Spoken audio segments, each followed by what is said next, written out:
Ayan po at maganda po ang aking pagbati sa inyong lahat. Hindi ko po masabi nga sa inyo kung magandang araw, magandang gabi or magandang umaga. Kasi nga po sabi ko nga po rito ay lagi pong gabi dito sa lugar ko. Ayan po. So, basta po ang mahalaga ngayon ay binabati ko kayong lahat ng mga subscriber ko na sana manawari ay ligtas kayo siyempre sa lahat ng uri ng kapahamakan, sa lahat ng uri ng mga sakit na naglilipa na ngayon. At ganoon din po doon sa mga may mga problema sa buhay. Sana po yan ay tuluyan ng mawala sa inyo. Bagkus ang papalit na darating sa inyo, swerteng walang katapusan. At speaking of swerte, mukhang suswertihin na nga tayo. Ay, di ba? Ay, pag-usapan po natin yan.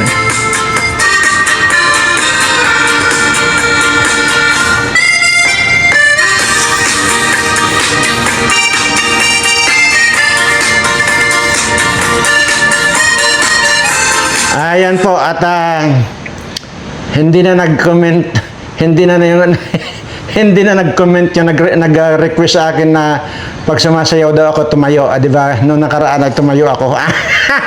hindi nagpakita. Ayan pa sinasabi ko eh. Ayun nga po at hindi na po tayo natin masyadong i-elaborate pa. At alam nyo naman po yung pinag-uusapan natin ngayon. Pangatlong araw na po natin pinag-uusapan yung tungkol po dun sa malay natin. Tanggapin nga yung aking dinidemanda, akong lang maggagamot sa kanya. At ginagarantiya ko na ako lang ang pwedeng gumamot sa kanya at wala nang iba. Doktor po, wala na pong pag-asa.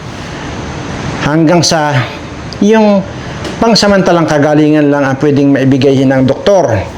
Pero ang sa akin po ito ay po ito. Habang panahon, wala pong permanente na pong paggaling ang ating ibibigay. Bagamat marami po sa inyo yung nagsasabi na, Sir, wag mo nang gamutin yan, balasubas yan.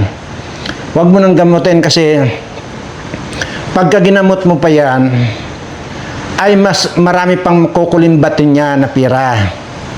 Ayun po, marami po yung mga comment ninyo na ganoon. Nandoon yung pag-aalala ninyo na yung baka naman yung 1 billion ay yung 5 billion na hinihingi ko kabayaran ay sobra-sobra pa yung babawiin yan.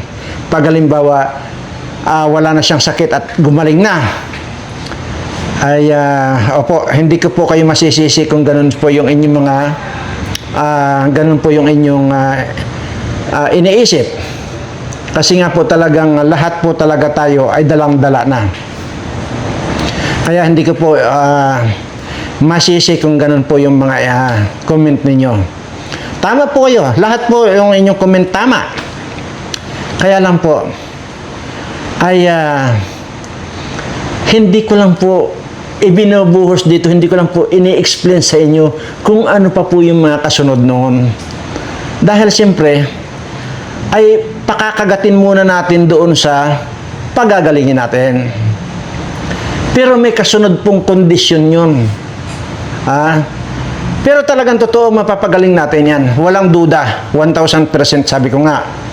Ngayon, ang susunod na natin na yung pong panghuling gamot na ibibigay ko sa kanya, nandoon na po yung kondisyones na pagkatapos kong maibigay ito, ay ngayon pa lang, bumaba ka na sa pwesto. Ganun yun. Kaya huwag kayong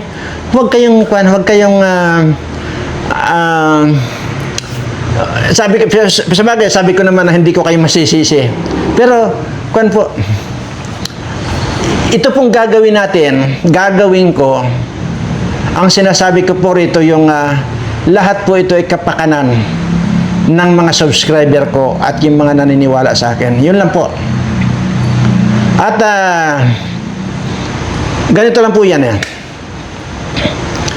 Hindi po absolute yung pagkabinigyan ko ng gamot ay gagaling agad. Mayroon pong pinali yun na ibibigay natin na yun yung panghuli na gamot na ibibigay natin. Kasi sa simula, kunin po natin yan. Kumbaga, lilinisin po natin lahat yung laman ng kanyang, yung mga marumi sa kanyang katawan. At pagkatapos po niyan, maging yung pag-a-addict po nito, matatanggal po yan eh. Maging yung pag-a-addict niyan, tanggal na po yan. At ibig sabihin, pag natanggal po yan, magiging tao na po siya. Unang-una, sa ngayon po, hanggat addict ang isang tao, demonyo po yan.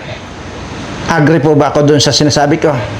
Kasi nga po, wala na pong matino na pag-iisip yan pag ganyang mga addict. So, kasali na po yun doon sa paglilinis ng kanyang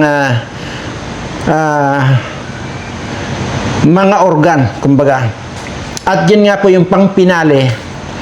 Bago ko naman po ibigay yung pangpinali, yun nga po sinasabi ko, may kasunod pong kondisyon yun.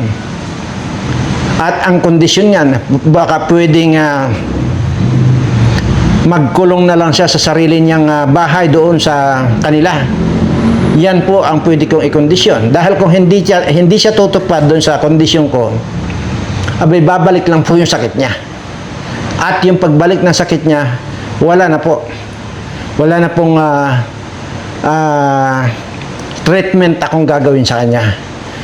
Ang importante lang po muna dito dinidiscuss ko ngayon ay yung tanggapin po muna yung ating dinidemand na 5 billion. Yun lamang po. Kasi talagang sa totoo lang po, nangingibabaw po talaga. Mas matimbang po sa akin ngayon yung mga subscriber ko. At ito po mga tinutulungan ko rin. At yun po eh. Unang-una, nandyan po kayo para makinig dito sa mga sinasabi ko. Dahil kung hindi naman po kayo nakikinig sa mga sinasabi ko, or nagtitiwala kayo doon sa mga sinasabi ko, wala po, hindi po natin magagawa lahat yan. So, kagaya naman po, ano bang gagawin natin? May nagtatanong po, ano naman ang gagawin mo kay saldi ko? Kung halimbawa, patusin nga nila yung 5 billion na hinihingi mo. Ay kayo na po mag-isip. Kasi ang sinasabi ko on the spot, kapag natanggap natin yung 5 billion, pero hindi po akong tatanggap ha, inuulit ko lagi yan sa inyo. Halimbawa, pa sa atin na yung 5 billion na ibibigay. Imaginin mo, sila na rin nagsasabi na sa Portugal yan.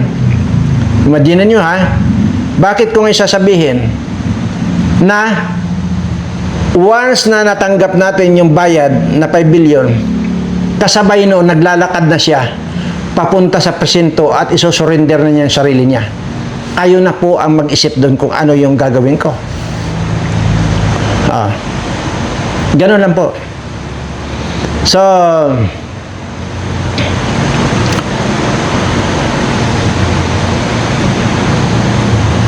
nakikita niyo po ba yung nasa likod ko?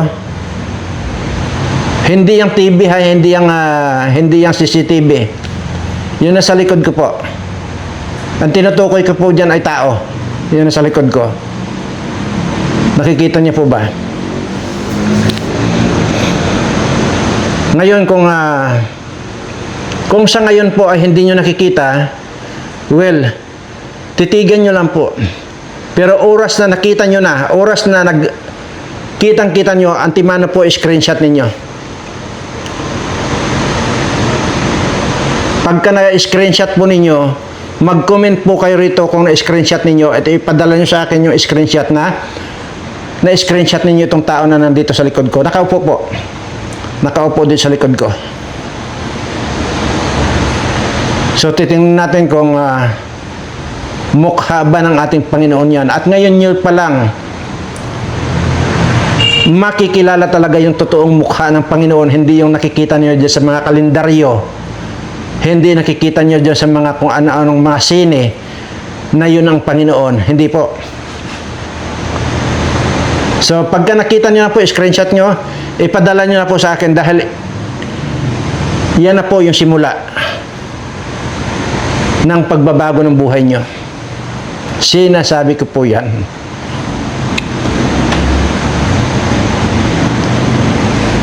Sabi ko po, laging magtiwala at manampalataya sa ating Panginoon. Ha? Yun po lagi. Ayun lagi ang kinukuhan ko sa inyo. Yun lagi ang lagi yun ay pinapaalala ko sa inyo. Kaya may mga pagkakataan po, actually, nakangiti po sa inyo.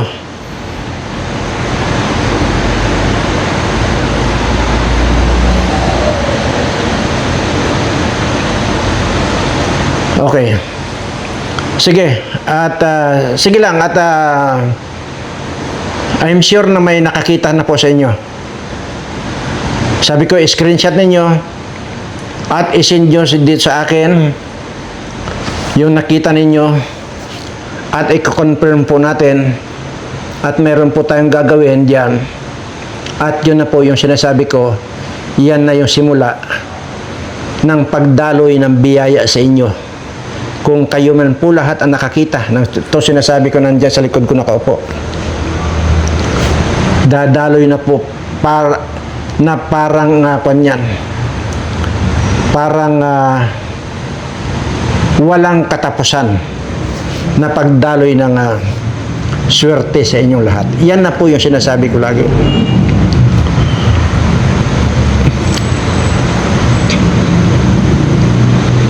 Okay, sabi ko nga po na sa biglang tingin, matagal ko na po sinasabi sa inyo, wala mang kakwinta-kwinta itong aking mga dinadaldal dito. Darating ang araw, marirealize ninyo. At paulit-ulit ko pong sinasabi ito. Marirealize ninyo na aywan ko kung paano nyo ipaliwanag sa sarili ninyo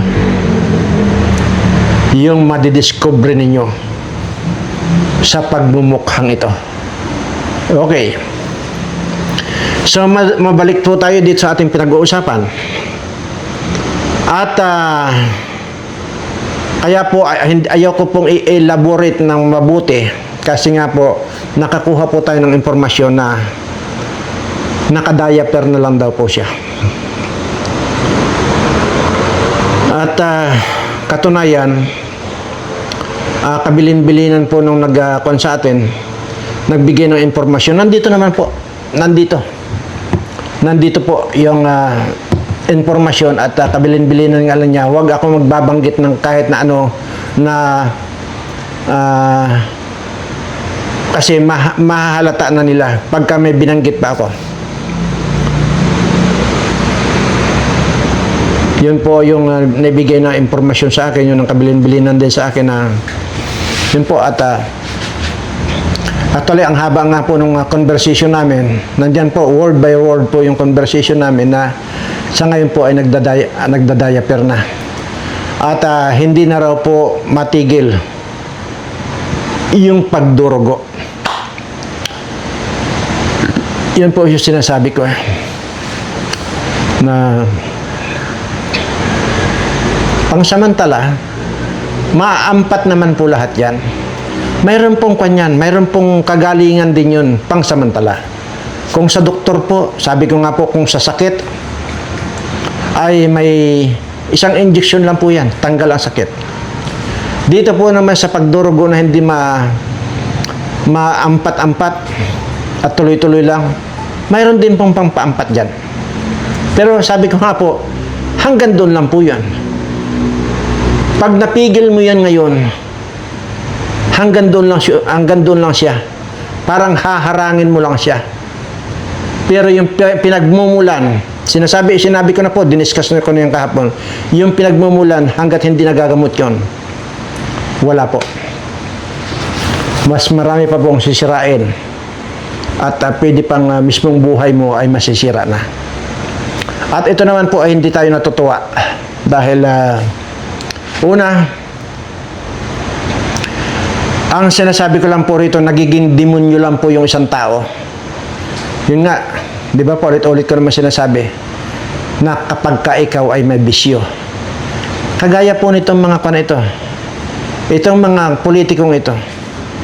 Hindi ba, Kaya nga nagnanakaw yan dahil may mga bisyo, may mga babae. Imaginin mo kung 5. Karamihan sa kanila 5 ang mga babae ng mga yan. Oh. Kung 5 ang babae niyan, imaginin mo. 5 yung papatayuan ng mansyon. 5 yung bibilhan ng mga mamahaling sasakyan. 5 yung mga susuportahan ito. So, anong gagawin itong politikong itong babaero? Magnanakaw at magnanakaw. Yan po yan. Yun po yung sinasabi ko na nagiging demonyo. Yung isang tao, kapag ka ikaw ay may bisyo. So, kagaya po nitong si BBM. Ay gumagasta po ng napakalakihan, napakamahal po yung bisyo niyan. So, ibig sabihin, gagawa ng paraan yan.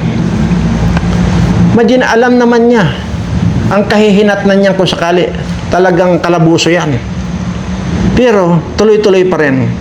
Ngayon nga, baka hindi na siya aabutin yung kalabuso at baka, anumang oras po yan ay baka bumigay na. Yun po yung sinasabi ko. Ngayon, ako nag-offer na sinasabi ko nga po rito, kahit pa sinong dalubhasa na doktor, ang mga mahuhusay dyan, mga inchik sa mga ganyan. Lalo na sa Singapore. Yan po kung may mga mahuhusay na doktor, isa po yan. Di ba sinabi ko kahapon, dyan sa Chinese General Hospital, mga inchik na doktor na yan. O, lalo na sa Singapore, kumpleto yung equipment nila. So, mahuhusay po yan. Pero, ang sinasabi ko po rito, gaano man kahusay na doktor, hindi nila kayang gamutin yan. Wala na pong pag-asa. Wala pong makakagamot niyan. Maliban sa akin. Pero hindi po ako doktor. Kinukuhan ko po, nililiwanag ko po sa inyo. Hindi po ako doktor. Yung sa akin po ay nanggaling po yung ating kaalaman, base na rin po sa ating napakahabang panahon na nabubuhay sa mundong ibabaw na ito. Sino ba naman yung magkaedad ka ng at ganito ang itsura? Speaking of pahaba ng buhay, mayroon pa pong mas mahaba ang buhay kasi akin.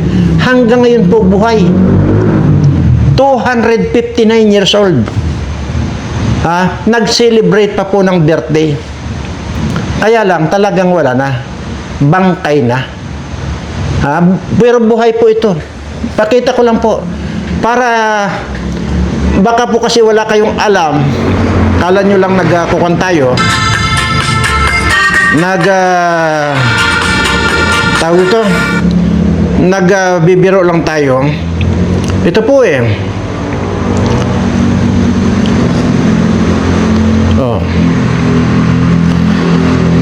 Ako 177 ko lang. Ay ito pong ipapakita ko sa inyo, 259. Kasi celebrate lang po ng kanyang birthday. Ito na po yung itsura niya, 259 years old. Ayan.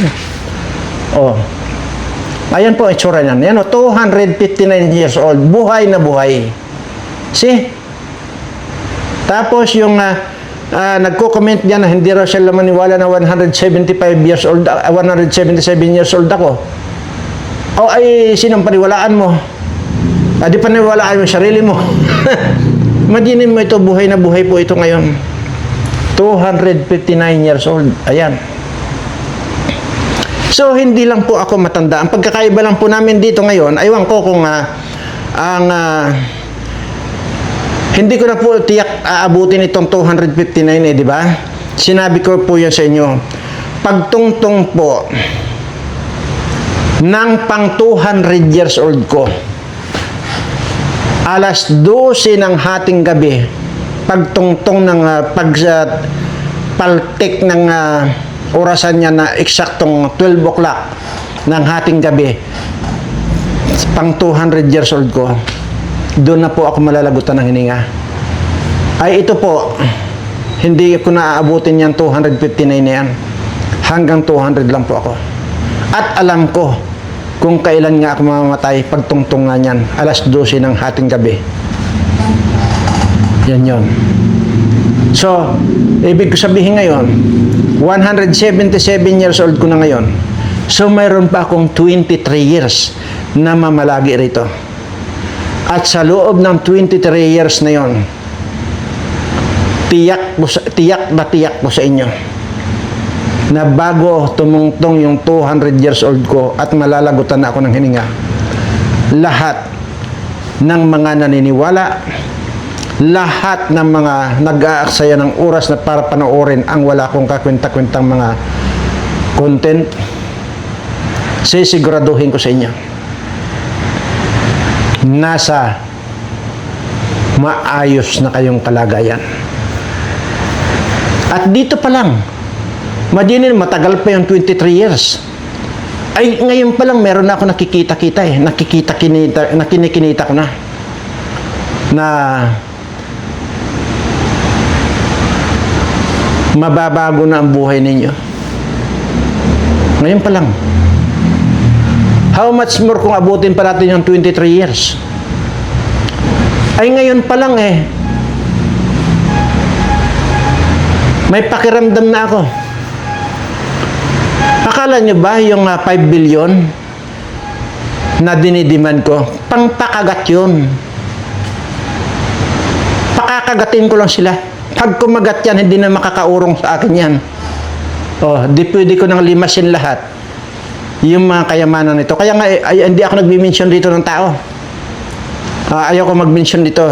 Pang 3 araw na nating topic to. Kaya, relax lang po kayo. Huwag kayo masyadong nagko-comment ng mga hayaan ko na lang daw, huwag ko na lang daw gamutin. Ay, yun na po yung natin. Sinasamantala ko lang po yung pagkakataon natin na yun na po yung pagkakataon natin eh. At sana nga tanggapin nila. Hindi naman po yun. Wala po silang choice. Once na nakipag-deal sila sa akin, wala na silang choice.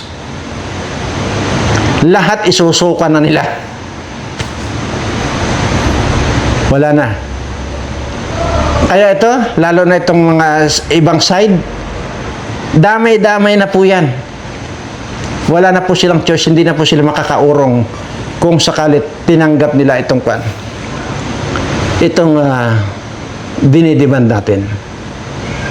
Hindi nyo napapansin, 1 taon na ako naghahamon dito ng patayan. At ang lagi kong sinasabi rito sa kanila, yung 10 segundo ang ibibigay ko lang sa kanila, lalagutin ko na ang buhay ng mga yan. Kahit lahat sila magkaipon-ipon, kuyugin na nila ako. Di ba sinasabi ko lagi yan? Pero wala nga pong pumapatos eh. Kaya dito, mayroon na po tayong nasisilip na konting pag-asa. Base dito sa kausap ko. At pag gayon ay nangyari, boom! Lahat ng sasabihin ko, sunod-sunuran na lang yung mga yan. Kaya huwag kayong mag-alala na pagagalingin natin is baka lalo pang magnakaw. Hindi na po makakapagnakaw yan. Hindi na po. Ang panito, ang ikalulungkot natin ngayon, kaya tayong lahat umaasa na lang natanggapin nila itong ino-offer natin. Ipagdasal natin yan. Kasi pag napalampas pa natin to, ay kasi hindi na po magtatagal to. Baka matuluyan ng kanto. Dahil sinabi ko naman po, wala nang lunas yung sakit na yan. So, ang aantay na lang yon yung oras talaga kung kailan. At Pero kapag nahawakan ko lang sana ang kamay niyan, alam ko na kung kailan mamamatay yan. Ang problema po, hindi ko nahahawakan eh. Yun sana.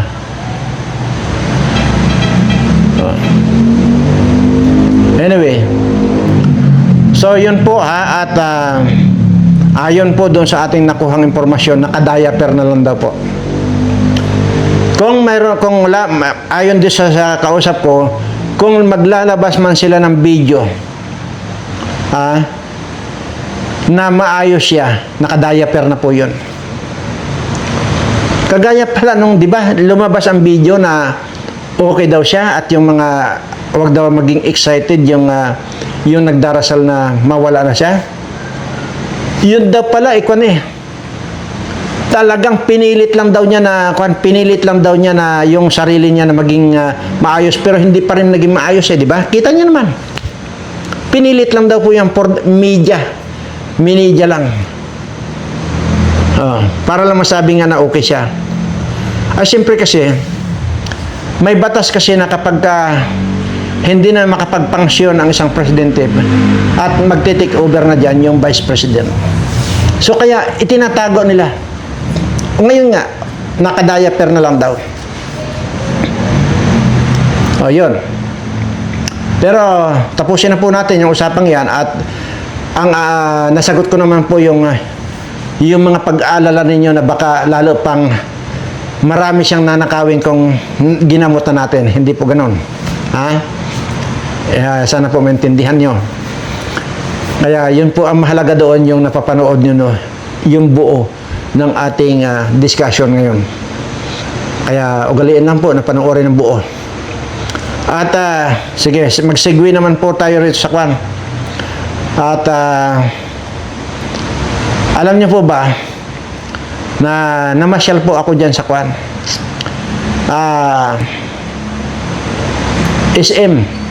SM North.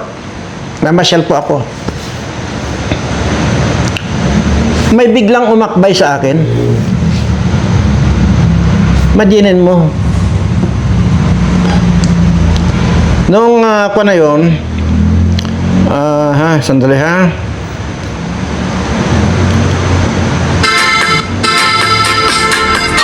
Ayun. Habang hinahanap ko yung brief section at saka yung mga sando, kasi nga isa lang naman po yung gamit kong brief isa ang kulay at saka isang kulay lang din ang sando. Yun po bang kanyan, puti lang ang kanyan. So habang nandoon ako, may biglang umakbay sa akin. Paglingon kong ganyan, talagang grabe. Talagang muntik akong nahimatay. Nagulat talaga ako, muntik akong nahimatay dahil paglingon kong ganyan, ay putang inaaswang pala itong hayop na sabi. Tapos yun, bigla na akong muntik mahimatay. Pagtingin ko kasi parang aswang. Yun pala, yun yung dating ex-girlfriend ko. Ay putang ina. Sabi ko, muntik mo na akong pinatay na hayop ka, sabi yung ganyan. Hindi ko nakilala, kaya nagpakilala lang siya. O kaya nakilala ko na yun ang ex-girlfriend ko dati. Yun po yung sinasabi ko, na yung mga ang gaganda ng mga ex-girlfriend ko sa 999 na ex-girlfriend ko, wala pong pangit yan. Ang gaganda po yan. Pero bakit kaya ganon? Kagaya nitong huli na nakita ko, mukhang aswang na. Ay, sus Maria Josep, ano ba itong nangyayari na? Samantalang gaganda niyan. So, yun din dati, yung nakita ko. Pare-pareho yung mga mukha nila, mga mukhang aswang na. Yung isa pa, mukhang mangkukulam na nga. Lahat po yun ng mga naging ex-girlfriend ko. Hindi ko po alam kung hindi ko naman po sila isinumpa. Bagkus, ipinagdasal ko pa nga sila. Kaya lang, Diyos na yata talaga ang nagtakda sa kanila na maging ganun ang itsura nila doon sa pang babastos sa akin. Aswang na talaga. Ay Gulat ko talaga, paglingon ko noon, nakakbay sa akin, talagang aswang na aswang. Ay, Mario Josep. Imaginin mo yan. Ngayon, kaya naman, hindi ko na sila ipinagdasal na ganito, pag ganun, na sana mukha kayong aswang. Hindi po. At katunayan, yun pong mga ex ko na yan, tuwang-tuwa nga po ako nung nawala na sa akin yung mga yan eh. Kasi hindi naman po magkakasabay yun. Isa-isa lang po yun. Kaya pero kung lalahatin na natin, tuwang-tuwa pa po ako at wala po akong pinanghihinayangan dyan sa mga ex-girlfriend ko. Wala po.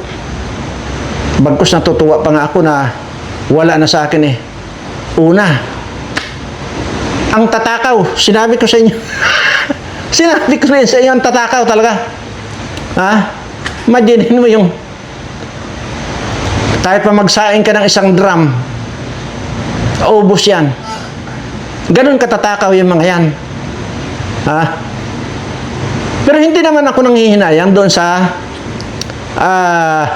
pagiging matakaw nila. Hindi po ako nanghihinayang doon sa kinakain nila kasi meron naman po akong pataniman ng palay eh. Hindi ko na po binibili ang bigas para sa kanila.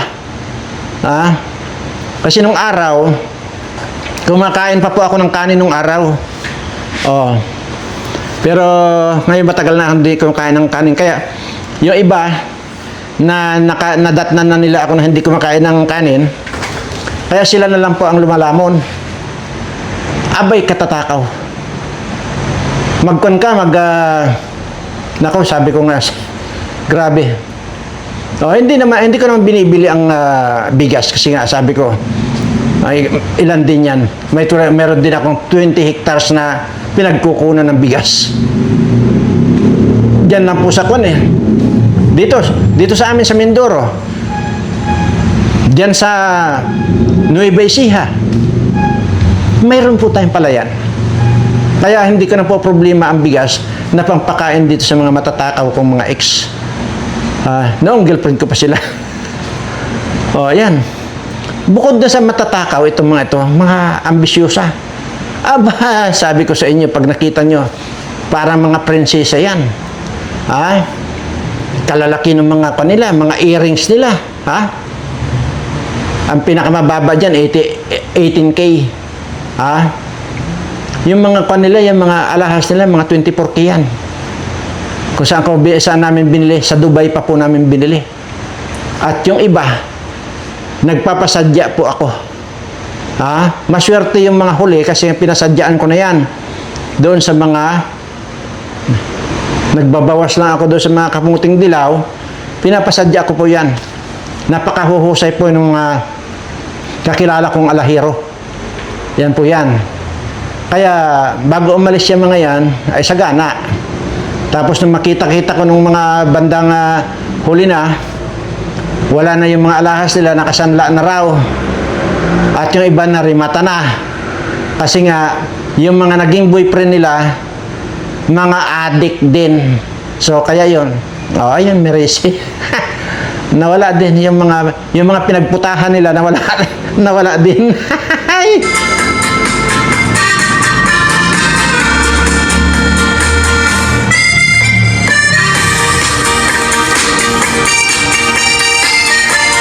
Kaya yun pa pala, may nag-comment din po dyan na sinasabi na parang hindi raw siya maniwala na mga buhay pa yung mga ex ko samantalang 177 years old ko na.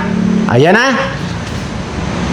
Kasi ang iniisip niya, noong time na bata pa ako, nagkaroon ako ng ex ng mga girlfriend. Natural, kung girlfriend ko yun noong bata pa ako, patay na lahat yun. Ay, hindi mo ba alam? Kasi kaya ngayon ang sinasabi ko na huwag magko-comment hanggat hindi mo nakikilala ako. Kasi unang-una, madalas kong sinisigwian dito sa kwento ko, dito lang, ang daming nakapila na gustong manligaw sa akin. So, ibig sabihin, yung mga ex ko, nung last year lang, kaya mga buhay pa sila last year yan. Yung iba naman doon, patay na. Yun. Tapos, i-comment mo ganun, isip-isip isip-isip. Para sa ganon, hindi masabihang ing-ing.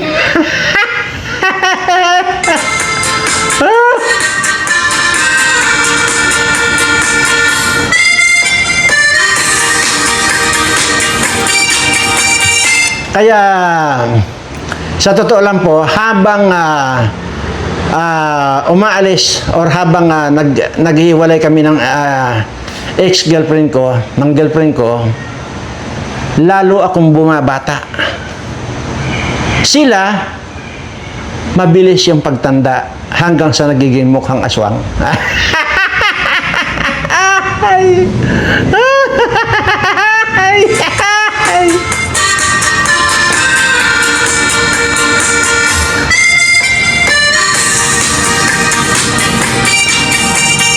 Kaya minsan dito po sa, ito mismo lugar ko kung makikita lang po ninyo ito, studio ito, pero pan po ito. Nasa ilalim po ito ng bundok. Ito po mismong studio ko.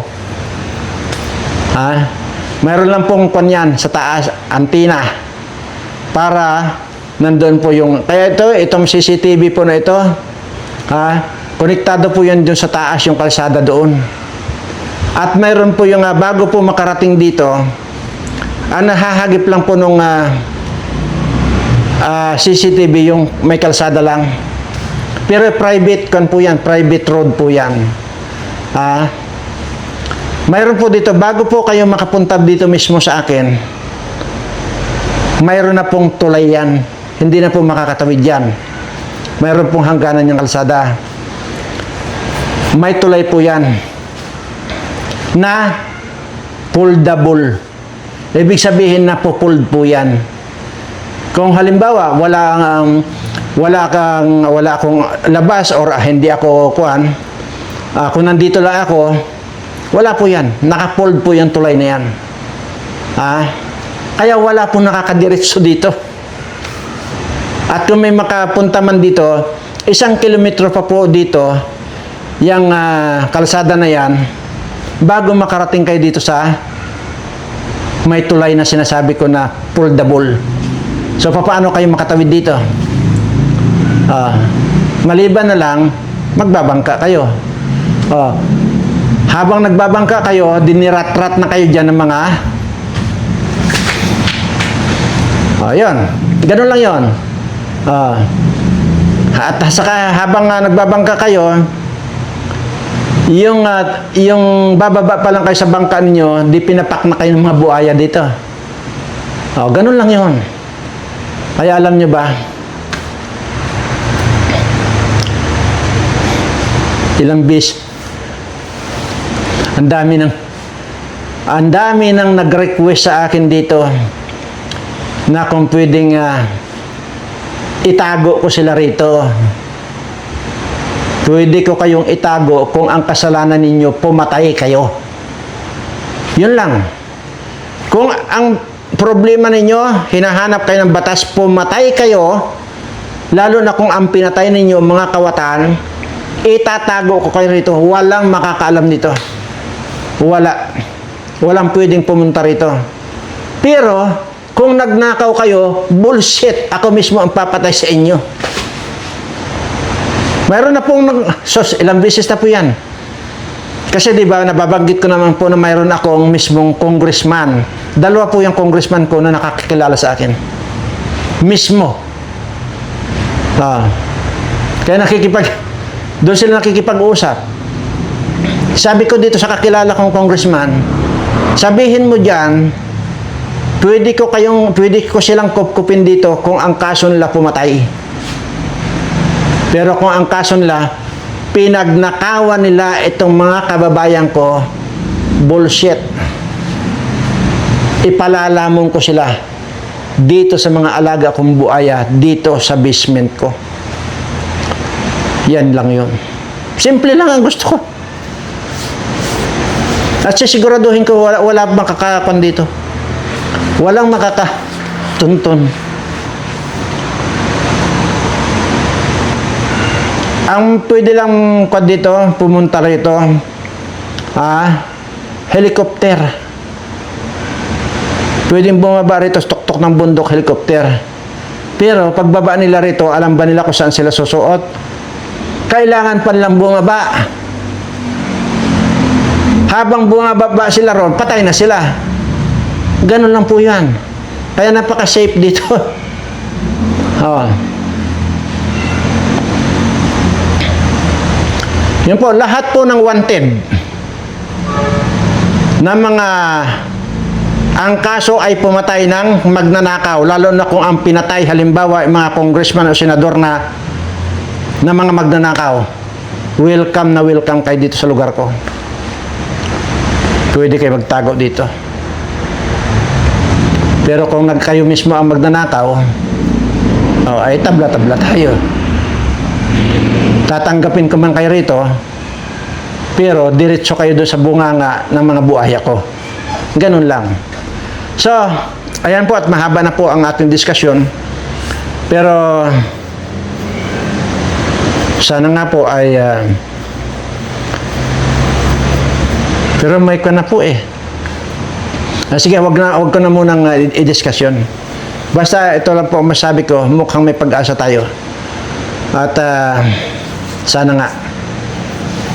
Talagang gagamutin ka naman talaga.